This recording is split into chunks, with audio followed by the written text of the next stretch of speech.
Selamat malam. Malam ini kita akan bincang dengan seseorang yang sempat merasakan bagaimana menjadi menteri di 3 presiden yang berbeda.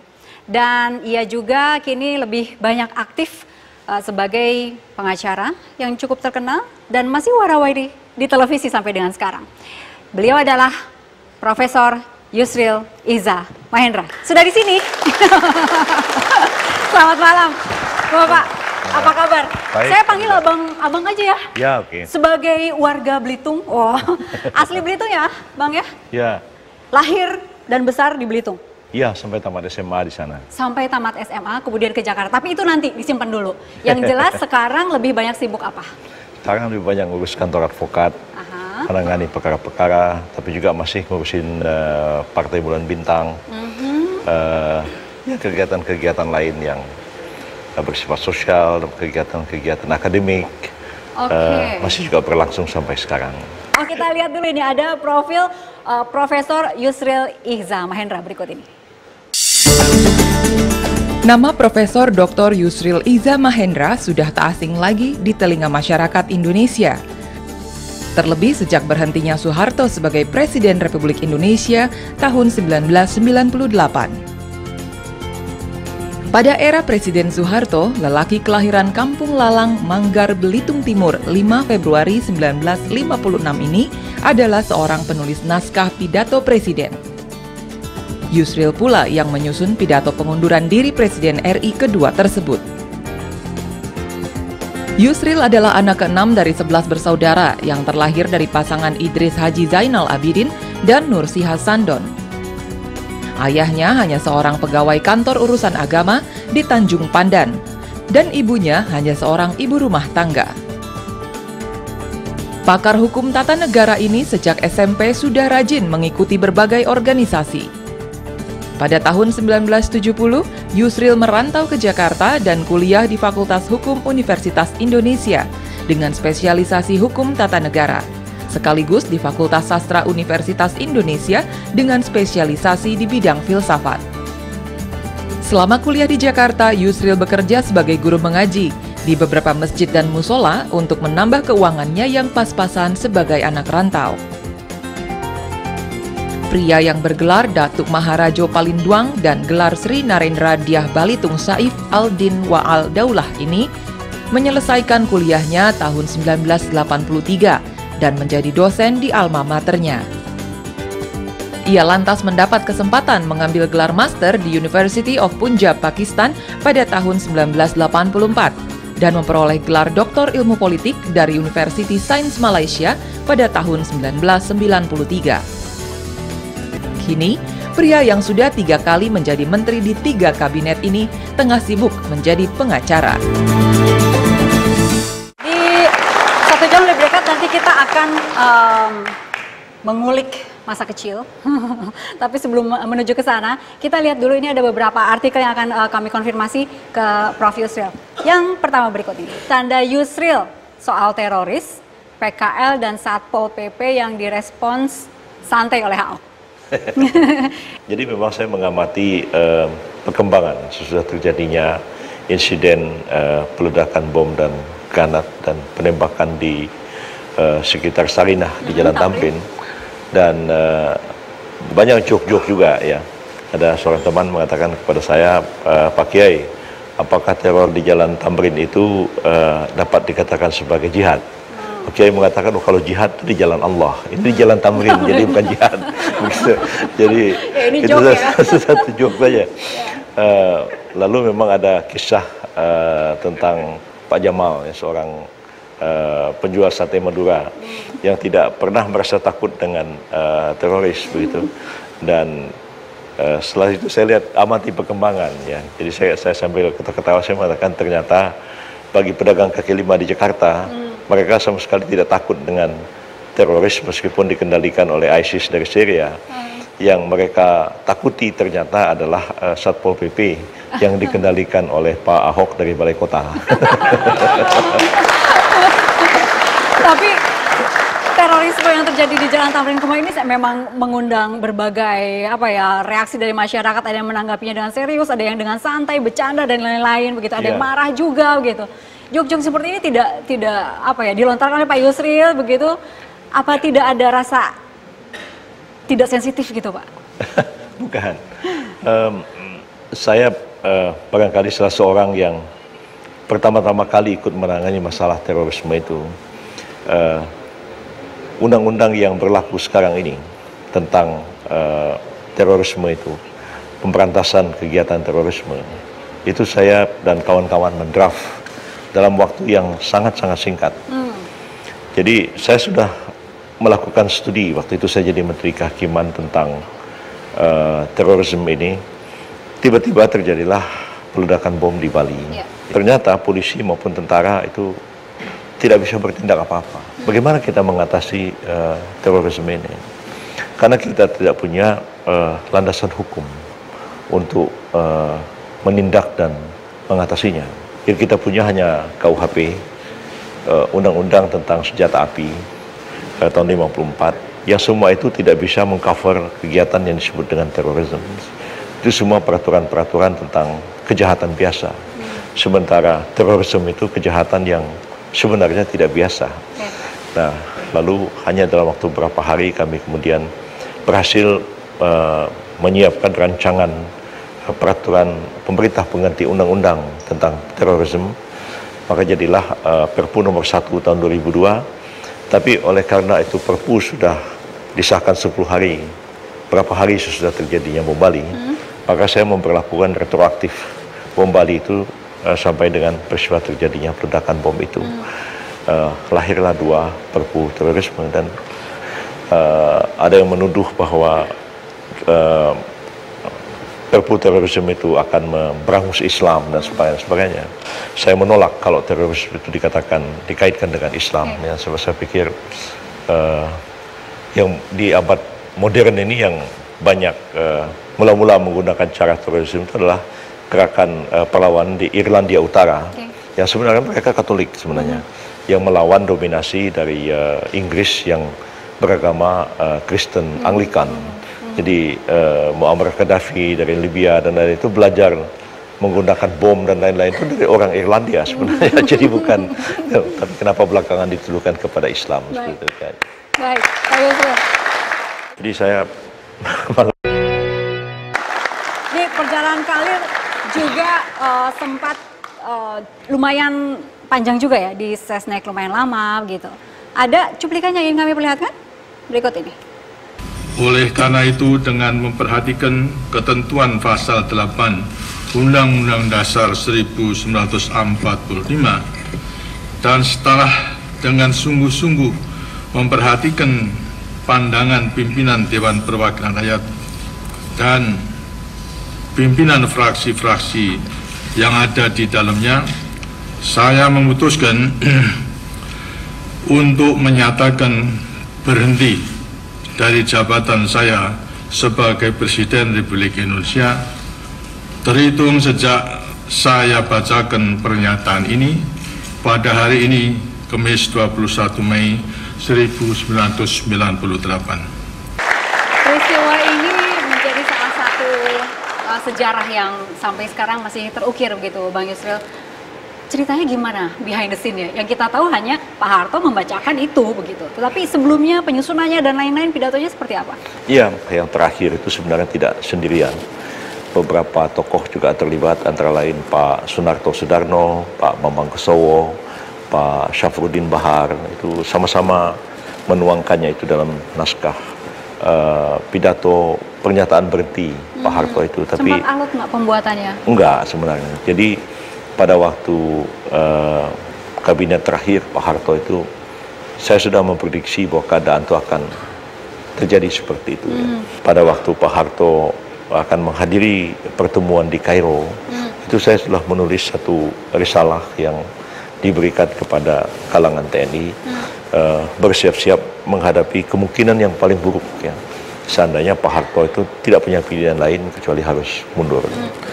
Nah, ternyata memang ketika Pak Harto pulang ke tanah air, situasi itu sudah sangat mencekam demonstrasi di mana-mana ketika Pak Harto sudah pulang dari Mesir. Dan pada waktu itu memang ada keinginan membentuk komite reformasi. Jadi datanglah beberapa orang diundang ke istana, Pak Nurholis Majid, Pak Gus Dur, Pak Kiai Ali Yafi, MH Aidon Najib dan lain-lain. Saya juga diundang juga ke situ. Kita mengadakan pertemuan dan menyarankan supaya dibentuk komite reformasi. Dan saya mengatakan, Pak, inilah saat yang paling tepat Pak Harto mengundurkan diri. Itu saya katakan dalam rapat itu. Iya, saya memang sudah mau mundur. Cuman bagaimana keadaan ini harus tetap terkendali. Begitu. Jadi waktu itu pikirannya adalah kita membentuk komite reformasi itu sebagai transisi. Sampai dibentuknya satu pemerintahan yang baru. Nah, tapi ternyata upaya untuk membentuk komite reformasi itu tidak berhasil dilakukan. Dan yang paling mengenaskan adalah pada malam tanggal 20 itu terdengar isu bahwa sejumlah menteri mengundurkan diri. Dan menjelang maghrib Pak Harto panggil saya dengan Pak Saadillah Mursyid di rumah beliau di Jalan Cendana, mengatakan, ya tadi saya dengar begitu, tapi saya sudah cek sama mbaknya, katanya. Maksudnya mbaknya itu Mbak Tutut, maksudnya Mbak itu tidak betul. Tapi ternyata kira-kira jam 8:30 malam saya keluar dari rumah Pak Harto karena bekas-bekas wakil presiden itu datang satu demi satu. Pak Umar, Hadi Kusuma, Pak Tri Sutrisno, terakhir Pak Habibie datang. Pas saya pikir ini pasti lama, maka saya bilang sama Pak Wiranto, saya berdua aja duduk sama Pak Wiranto di depan. Bilang, Mas, saya mau keluar dulu, mau ngambil baju. Ya, saya pergi ke rumah Pak Malik Fajar di Jalan Pekalongan. Sampai di situ ada Pak Akbar Tanjung sama Pak Tandri Abeng. Pak Akbar bilang, Ril, gimana tuh Jalan Cendana? Orang nggak bisa masuk ke situ, kecuali kamu yang bisa masuk, katanya. Iya, saya bilang, ya Pak Harto mungkin akan mundur besok. Bang, saya bilang, apa betul menteri-menteri mundur? Tadi Pak Harto bilang itu nggak betul. Terus Pak Akbar buka jaket dan mengeluarkan amplop surat. Mengatakan, iya menteri-menteri mundur, ini suratnya. Loh, saya kaget. Dan surat itu saya bawa ke Jalan Cendana dan saya lapor ke Pak Harto, berdua dengan Pak Saadillah, bilang, Pak, ini surat menteri-menteri mundur. Kamu dapat dari mana, Ril? Ini dari Pak Akbar Tanjung. Pak Harto baca. Kok begini ya? Katanya. Ya sudah, kalau gitu saya mundur saja. Disiapkan bagaimana berhentinya. Dan itu Pak Harto masuk ke dalam, nggak keluar-keluar lagi sampai pagi.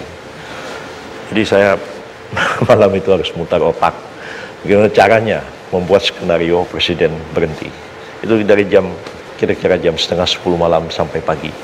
Nah, situlah datang Pak Syafruddin Bahar, Pak Mangkesowo, Pak Sunarto Sudarno ke Jalan Cendana juga untuk menyiapkan sama-sama naskah pengunduran diri Pak Harto. Saya harus meneleponi banyak orang, termasuk meneleponi Ketua Mahkamah Agung almarhum Pak Sarwata, karena prosedur berhentinya presiden itu tidak menggunakan cara yang normal.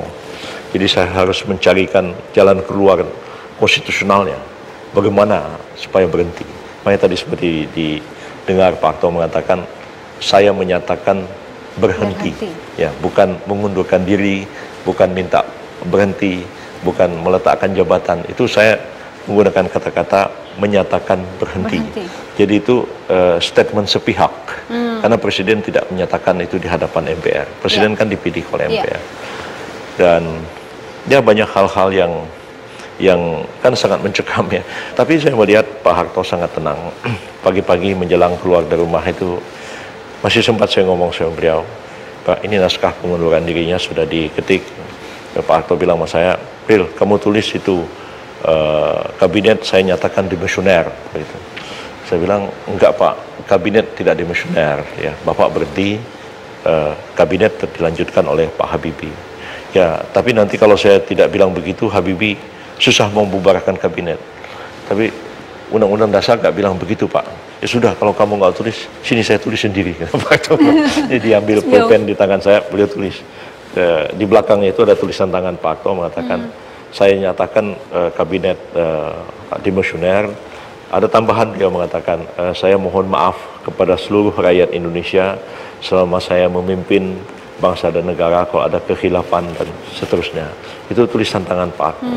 Dan itu dibacakan Harto, ya dibacakan. Pak Harto tenang gitu. Saya pun agak tertegun melihat Pak Harto keluar dari menjelang keluar dari istana, ya saya dari rumah beliau, saya udah lebih duluan jalan dan sampai di sana tuh masih senyum-senyum, membacakan pidato dengan tenang. Jadi jauh sesudah peristiwa itu terjadi saya merenung ya. Andai kata Pak Harto itu sama seperti Husni Mubarak ya, atau seperti Muammar Gaddafi, atau seperti Bashir di Libya, di Syria sekarang, apa yang terjadi di negara ini itu nggak terbayangkan bagi saya ya. Karena itu saya ingat betul malam 20 Mei Pak Amin Rais pada waktu itu akan membawa ribuan mahasiswa untuk demonstrasi 20 Mei Hari Kebangkitan Nasional di Tugu Monas di depan istana. Pak Prabowo dengan saya itu jam 3 malam membujukin Pak Amin, Pak Amin jangan Pak Amin. Saya sampai mengatakan Pak Amin ya, Pak Harto ini ya masih punya kekuatan dan militer itu masih patuh kepada beliau. Urusan Pak Harto mundur tuh biarlah kami yang ngurusi. Yakinlah Pak Harto tuh akan mundur ya. Tapi kalau Pak Amin paksa terus beliau tuh marah, terus memerintahkan supaya itu ditembak. Ini jadi Tiananmen Jakarta ini. Pak Amin tolong sabarlah gitu. Akhirnya Pak Amin tidak jadi. Ya akhirnya tidak jadi demonstrasi besar-besaran itu, dan ternyata memang tanggal 21 Mei itu Pak Harto mundur dengan tenang. Jadi jauh lebih berjiwa besar dibandingkan dengan Husni Mubarak, dengan Gaddafi, dengan Bashir di Suriah sekarang. Kita lihatlah, Suriah sudah hancur, rakyatnya udah tinggal tulang-tulang, kesian semua. Tapi Pak Harto ya bagaimanapun ya dengan segala kekurangan yang ada pada beliau ya, Pak Harto itu tetap berjiwa besar dan mundur dengan cara yang lebih bijak. Baik. Pertama masuk kelihatan gimana? Wow, saksi sejarah dan kemudian juga ada suka duka berada di Sekretariat Negara, begitu ya. Awal mulanya ini Prof Yusril diminta oleh Pak Mudiono langsung dan menjadi penulis pidato yang tadi itu Bapak sudah sampaikan, gitu. Kemudian cukup lama juga Bapak berada di Sesnek. Berapa? 4-5 tahun. 4 sampai 5 tahun. Di situ tidak hanya menulis pidato saja, tetapi juga ada hal-hal yang lain. Tugas saya antara lain menyiapkan naskah-naskah kepresidenan. Salah satunya Pak Mohanto mungkin? Ini juga belum. Halo Bapak. Pak Mohanto apa kabar? Alhamdulillah baik. Sini. Iya. Yang duluan Pak Mohanto dulu di Sesnek? Saya tahun 80. Ya, beliau. Jadi sampai eselon 2 beliau baru masuk. Tapi pertama masuk kelihatan gimana nih? Masih culun. culun itu gimana tuh gambarannya? Kan mantan guru ngaji ya, mau nggak mau ya seperti itulah. Bukan, tapi lebih ganteng sekarang sih. Gitu. Jadi culun itu dalam penampilan. Kalau dalam pekerjaan, Nah itu begini, yang catatan saya secara spesifik itu, dulu itu kalau nyusun pidato itu Pak Harto itu, namanya itu Pak Mur itu karismanya tinggi sekali. Dan itu konsinyir seminggu gitu di puncak sana, bukunya itu bermobil-mobil begitu. Nah, itu Pak Narto itu yang keduanya. Tapi begitu beliau diganti Pak Yusril, jarang bawa buku, nggak tahu konsepnya dari sini gitu, kira-kira seperti itu yang saya tahu itu. Buku yang banyak itu masuk semua ke sini. Ya kira-kira gitu. Jadi kalau perpustakaan jalan begitu, gitu. Nah itu yang pertama, yang kedua waktu pergantian tadi saya lihat CV-nya itu kan itu ada pergantian Pak Harto itu kan. Nah itu dulu beliau satu-satunya yang dicari oleh Pak Mur. Karena jenderal nggak berani ngadep Pak Harto. Akhirnya Pak Yusril yang dijadiin sandra itu. Ini biar cerita sendiri nanti. Gitu. Yang diumpanin gitu. Kira-kira begitu. Karena beliau tadi pemberani betul gitu. Gitu. Pemberani, tapi maksudnya pemberani dalam arti ketemu dengan Pak Harto tuh santai aja gitu, nggak? Oh, dianggap anaknya atau mungkin menantunya dulu begitu. Jadi aja gitu, santai aja gitu. Betul nih Pak Yusril, kalau ketemu dengan Pak Harto itu merasa diumpani oleh teman-temannya, jadi umpannya. Iya, memang di Seknek pada waktu itu saya yang paling kecil, yang paling muda di antara semua. Ada Pak Ali Afandi almarhum sudah sangat sepuh, ya. Ada Pak Narto sudah menjelang pensiun pada itu, ada yang sudah sangat senior seperti Pak Pamangkusowo dan lain-lain begitu. Jadi saya yang paling kecil ada di situ. Ya, karena itu Pak Harto itu kebiasaannya kalau manggil orang itu tidak sebut namanya. Misalnya Pak Faisal Tanjung bilang jenderal begitu. Apa Murdiono tuh Mensesnek. Tapi kalau saya bilang, Ril, kamu gimana? Gitu. Karena dianggap saya paling kecil begitu. Jadi dan karena itu percaya kepada Pak Yusril waktu iya, jadi saya pun santai-santai saja. Jadi kadang-kadang saya dikerjain juga sama almarhum Pak Murdiono gitu. Ayo kita menghadap Pak Harto. Ada apa Pak Mur? Ini saya pakai celana jin begini. Ya terserah, tidak apa-apa, ikut aja. Pakai saya pakai celana jin. Gitu. Masuk Pak Harto ngomong-ngomong gitu. Bagaimana? Mensesnek bagaimana? Tanya, Ril, kamu gimana pendapatnya? Nanti saya ungkapkan menurut pikiran saya yang sebenarnya seperti ini. Lalu, ya sudah kalau gitu kita tunda. Kalau ditunda tuh nggak jadi. Kalau keluar dari situ Pak Murdiono ketawa gitu. Ya itulah gunanya sampean saya ajak ke situ, kan dianggap anak kecil. Bilang enggak sama Pak Harto katanya. nggak tega untuk bicara langsung gitu. Pak Muhanto. Kayaknya Pak Mur aja yang ngomong enggak gitu. Kalau saya nanti didamprat, kalau situ kan dianggap anak kecil gitu. Jadi, Pak Muhanto juga salah satu yang ngumpanin satu ini. Nah, kalau itu saya bekokkan ya zaman Gus Dur itu. iya. Itu beliau itu dikasih cincin khusus bil khusus, diminta orang siapa nggak boleh, tapi dikasih Pak Yusril. Itu nggak tahu cincin apa, saya nggak tahu itu. Jadi rupanya Gus Dur itu punya cincin banyak juga gitu loh. Tapi satu-satunya itu yang dikasih Pak Yusril itu katanya untuk jimat supaya jadi presiden, kasih begitu. Wah, kode lagi yang kedua nih. Dipakai nggak Pak? Enggak ya? Gus Dur kan banyak lucu-lucuannya. Jadi katanya ini kalau ada orang-orang ketemu saya, Mas Yusril, saya cerita ini cincin saya dikasih sama Mbah begitu. Karena cincin inilah saya bisa jadi presiden. Orang kan kagum-kagum. Oh, sampean saya kasih oleh-oleh. Ya mau Gus, apa? Lah ini cincin saya mau kasih. Orang kan senang, mungkin cincinnya dari Mbah Hashim. Saya kasih kan kaget. Nanti orangnya cerita di kampung dikasih. Padahal cincin kayak begitu kata Gus Dur, ini ada sekarung di bawah meja saya. Banyak kan sekarang. Loh, ini cincin dari mana Gus? Oh dari Jatinegara, harganya juga paling 5.000 perak kata Gus Dur begitu. Tapi PD yang pakainya luar biasa. Pak Muhanto punya ini ya, hobi bareng ya pada saat itu? Ya. Mojok bersama sambil itu menjadi ahli hisab. Itu rahasia tapi harus saya buka hari ini. Jadi waktu rapat Menko Polkam itu Menkonya kan Pak SBY. Nah samping beliau itu Pak Martori, Menhan. Terus beliau saya mewakili Pak Menteri, karena Pak Menteri selalu dipanggil Bu Presiden. Samping saya Menlu. Nah itu Pak SBY itu kalau cerita saking pinternya kan panjang kalau rapat itu. Beliau kadang-kadang, waduh capek nih, ya keluar dulu, ngapain udut gitu, udut. Nah lama-lama Pak SBY, loh kok ini 3 orang kok selalu satu keluar gitu, jadi tahu rupanya. Jadi rokok. Jadi kalau rokok itu ya, Bu Indi, ini belum selesai itu ngerokok lagi. Tapi itu dulu loh ya, sekarang udah enggak. Sekarang udah enggak. Bisa berapa menit itu? Ya kalau ada napas ngerokok terus beliau itu. Maksudnya kalau tidur ya enggak gitu loh. Sempat berapa tahun itu, Prof? Waduh, saya merokok lama sekali. Mulai dari SMA. Berapa kali saya berhenti merokok dulu, setahun, 2 tahun, saya itu merokok lagi.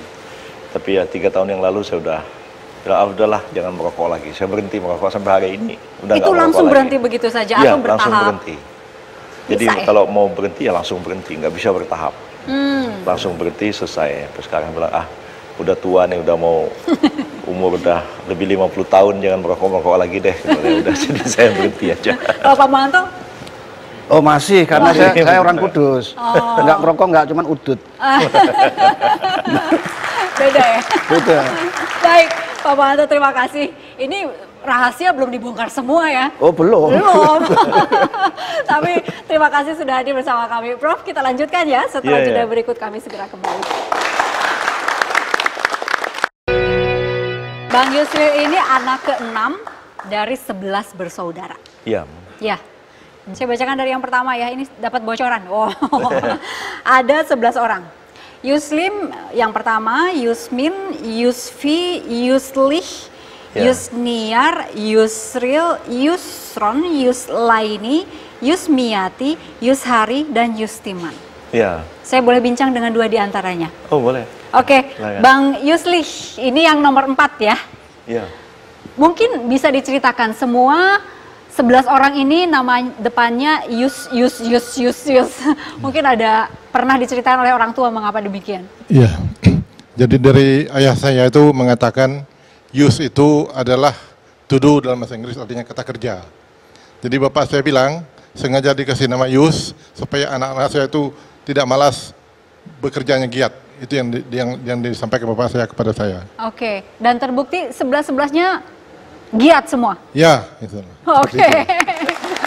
Nama tengahnya semuanya Iza atau enggak? Iza itu adalah singkatan dari nama ayah saya, Idris Haji Zainal. Oke. Dan 11 ini? Ya, memakai nama Iza belakangnya. Oke. Boleh cerita nggak Bu, Ibu Yusniar mungkin?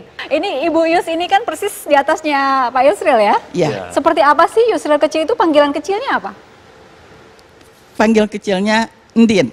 Ndin. Oh, dari mana itu? Ya nggak tahu ya dari mana. Setelah saya besar saya tahunya dia panggil seperti itu. Mungkin Yusril kita nggak bisa ngomong seperti itu ya. Akhirnya panggilnya Ndin Ya. gitu. Kecilnya ini seperti apa? Memang sudah tukang belajar? Iya, dia belajar. Dia sangat pintar. Waktu saya SD kelas 1, dia belum sekolah. Tapi saat saya bisa membaca, dia juga udah bisa membaca. Tapi belum sekolah? Belum sekolah. Oke. Yang disampaikan Yusniar itu benar. Dari kecil saya tahu Yusniar itu pintar dan dia tuh berani. Beraninya begini, dia tuh ke laut nggak takut dengan air. Dia jago berenang. Itu aja. Dan dia suka sekali mencari ikan di laut. Oke. Itulah kehidupan dia di masa kecil. Abang ikut waktu itu? Saya enggak, saya sukanya ke kebun. Oh. Kalau Yusril sukanya ke laut. Ke laut gitu. Teman ke laut siapa nih dari 11 orang ini? Yuspi yang Yuspi. Oke. Yuspi temannya. Itu kakak yang keempat. Ibu, kenangan-kenangan orang tua membesarkan 11 anak ini mungkin Ibu masih ingat? Karena kita 11 beradik ya. Saya perempuan yang tertua ya. Jadi karena ibu saya tuh anaknya banyak sampai 11, kita tuh harus bisa kerja. Jadi semua dari 11 beradik itu semuanya bisa masak. 11-11-nya? Ya, bisa masak. Dan kita giliran harus bisa nyuci piring, bisa nyapu, bisa segala pekerjaan rumah tangga karena harus membantu ibu, di mana kita tidak punya pembantu. Sampai sekarang pun seperti Yusril, Yusron itu suka masak. Oke, ada buktinya nih soal masak nih, bener apa enggak ya? Kita lihat di tayangan berikut ini.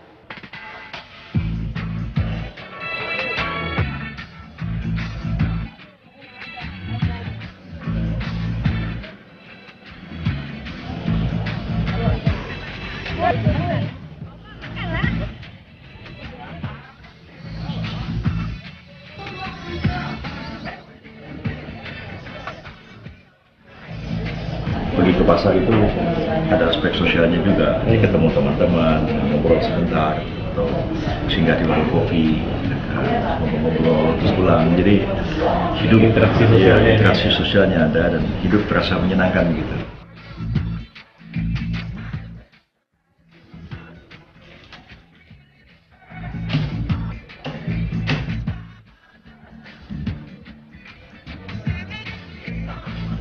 Bagiannya seringnya tugas apa bang? Kayak sama ibu dulu biasanya masak atau Ya segala macam dikerjakan. Mulai masak, bikin, nyiapin makanan, semua begitu. Semua anak-anak laki juga diajarin masak, diajarin kerja macam-macam gitu semua. bisa ke dapur semua ya? Ya.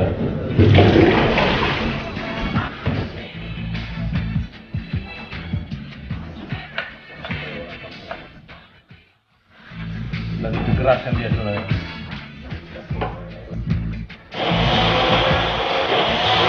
Masih kecil kan itu tahun-tahun 60-an sangat susah sekali. Jadi kita, bapak saya pegawai negeri kecil begitu, kadang-kadang dapat beras yang sudah apok dan apa namanya dapat gaji kadang-kadang 3 bulan bahkan 6 bulan sekali baru dapat gaji. Jadi kita kecil ya paksalah upaya apa adanya, bisa pergi ke laut, bisa pergi mancing, atau pergi ke danau mencari ikan air tawar, ya. Juga ambil sayur-sayuran di hutan, ya, misalnya kangkung, kemudian pucuk pakis. Kadang-kadang kita manjat pohon nangka, ambil nangka yang masih muda. Kita juga punya kebun kelapa sendiri, jadi hampir tidak ada yang beli. Ya, punya kelapa juga bikin sendiri. Yang paling yang beli yang beras, karena di Belitung ini kan orang tidak nanam padi, ya, nanam padi cuma ladang, hasilnya tidak seberapa. Masih kecil sering kita makan singkong atau makan ubi gitu. Rasa hidup miskin, tapi kalau kita pikir sekarang mungkin itu yang hidup sehat.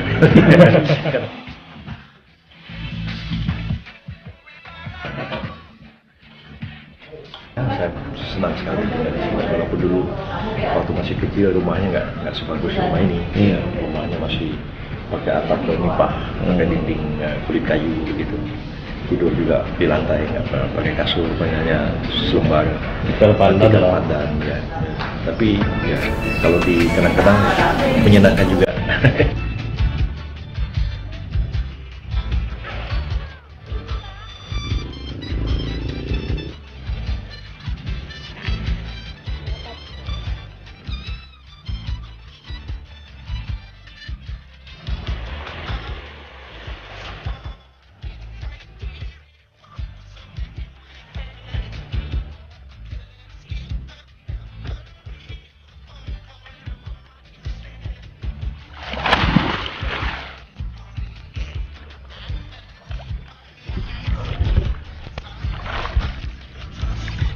Kalau berenang di laut dari kecil Bang ya?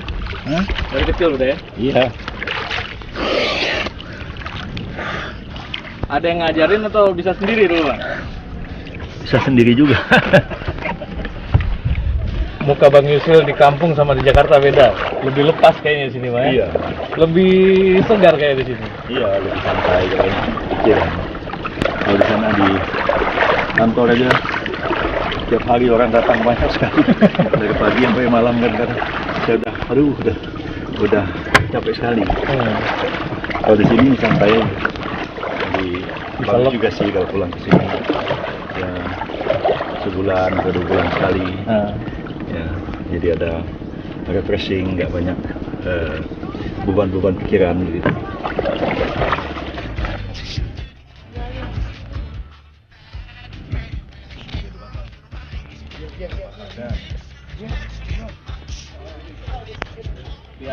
Dulu waktu saya masih SMA, kita sering beli kelapa di kampung ini. Jadi kita punya warung, jadi kita jual kelapa. Sekarang ditantangin buat manjat masih sanggup nggak Pak?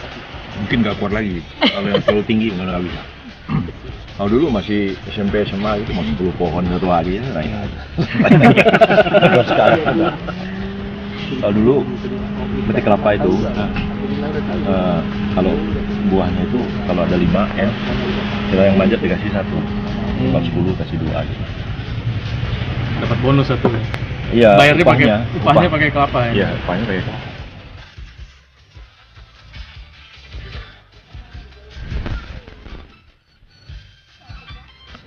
Yusril sehat ya.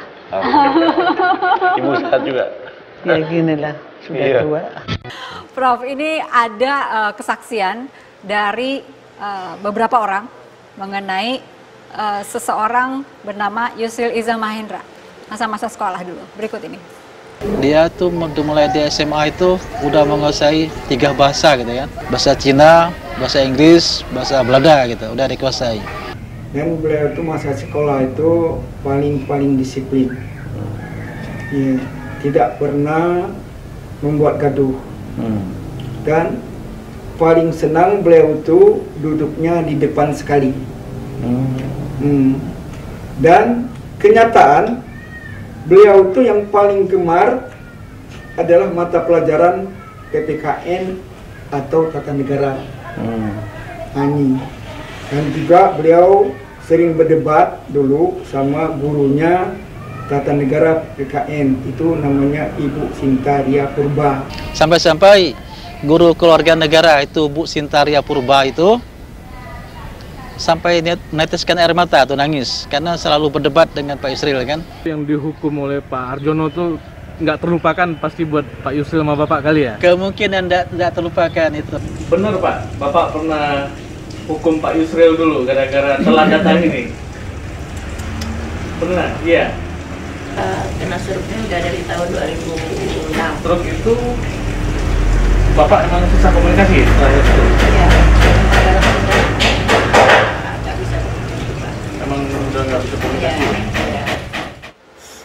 Itu kesaksian ada sahabat, ada kepala sekolah, dan guru. Iya, betul. Masih hafal semuanya? Masih ingat. Yang terakhir tadi masih ingat nggak Pak siapa? Oh iya, Pak Parjo namanya. Pak Arjo. Ya. Beliau sedang menderita sakit stroke ya? Iya, sudah stroke. Ada yang disampaikan mungkin ke beliau? Ya, mudah-mudahan beliau cepat sembuh ya, sehat kembali. Dan sedih juga melihat beliau dalam keadaan sakit. Dan tadi itu yang disebut Ibu Sintaria Purba. Sudah lama saya nggak ketemu beliau itu, tapi beliau tinggal di Bangka. Yang tadi dikatakan Pak Prof sering mendebat beliau sampai nangis gitu. Iya, saya menyesal juga kalau membuat beliau sampai menangis. Mau menyampaikan langsung? Ibu Sintaria. Iya. Wah. Kabar Bu.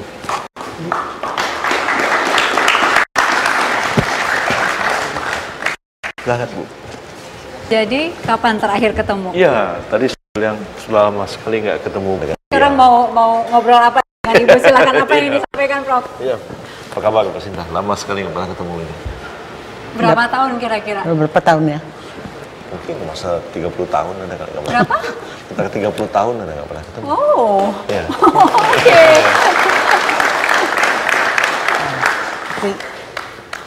Pak Yusril sehat ya? Ibu sehat juga? Ya gini lah, sudah tua. Ibu, betul ya Bu ya? Ini murid yang sering mendebat Ibu, sampai Ibu nangis. Benar. Kenapa Bu sampai ya debatnya soal apa? Dan kemudian kenapa Ibu sampai nangis? Macam-macam perjalanan. Contohnya Bu? Contohnya dia bertanya soal pengamalan ketuhanan yang Maha Esa. Waktu itu saya hanya menjawab, yang kita persoalkan bukan Tuhan, tetapi pengamalannya, saya bilang. Jadi dia bersoal terus, lebih terserah kaulah, aku bilang sambil nangis. Terakhirnya ada terserah kaulah begitu. Terserah kaulah. Iya. Emang gitu kebiasaannya, Prof. Yusril selalu ingin. Ibu Sinta ini mengajar saya dari SMP sampai ke SMA. Masih beliau juga mengajar mata pelajaran yang sama. Ada kakak saya yang paling tua yang sudah meninggal, Pak Yuslim namanya, itu sahabat dengan beliau ini. Saya dengan beliau ini belajar banyak tentang kewarganegaraan. Pada saat itu pernah panggilnya Ibu Yusril aja waktu itu? Iya. Datang ke rumah Ibu pada saat SMP, ini hanya untuk menanyakan cara memberhentikan Bupati. Betul. Datang ke rumah Ibu. Bagaimana cara memberhentikan Bupati kan? Waktu itu kalau tidak salah, maaf Pak Yusril. Udah menteri jadi Pak Yusril sekarang. Baru kelas 2 SMP. Jadi saya katakan, belum waktunya kau berpikir begitu. Tunggulah kalau kau nanti sudah jadi manusia benar-benaran, kau memberhentikan kebiasaan. Bu, kalau di kelas ini duduknya di mana Bu? Di depan. Di depan? Terus? Duduknya begini. Oke. Memperhatikan gitu. Karena saya, kau deh. Maaf ya. Iya, nggak apa-apa. Ini Ibu ngobrol dengan Prof. Yusril begitu. Jadi ada maaf-maaf gimana tuh? Habis sekarang sudah bapak saya. Bu, murid yang dulu sering mendebat Ibu, sampai katanya tadi ada beberapa kesaksian sampai nangis gitu. Ini sekarang sudah ya seperti ini gitu. Udah hebat ya Pak ya. Tua juga. Apa Bu? Mungkin kan kebanggaan seorang guru gitu ya Bu ya? Iya benar. Saya terkesan bangga memang sama bekas anak didik ini. Dia itu baik, tidak pernah berkelahi, tidak pernah bertengkar. Cerdas. Suka berdebat aja. Berdebat saja. Cerdas, pintar. Oke. Pandai bahasa Cina. Laksamana Cheng Ho juga. Ini apa karena inspirasinya dari Ibu Sintaria menjadi ahli hukum tata negara?